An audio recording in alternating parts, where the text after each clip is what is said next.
দেখতেন যে অমুক জায়গায় রেলের লোক নিবে, লোকের দরকার, এইগুলির তখন উনি কলেজের ফাঁকে যে লেখাপড়ার মধ্যেই তখন ওই চাকরির ইন্টারভিউ দিলেন, যে রেলের চাকরি।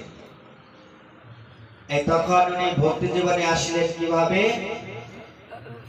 যে শাস্ত্রে বলেছে যদি সদ্গুরুর এবং সাধু সন্ন্যাসীদের জীবন চরিত্র যদি আমরা শ্রবণ করি, যে তাতেও জীবের কি যে কল্যাণ হয়।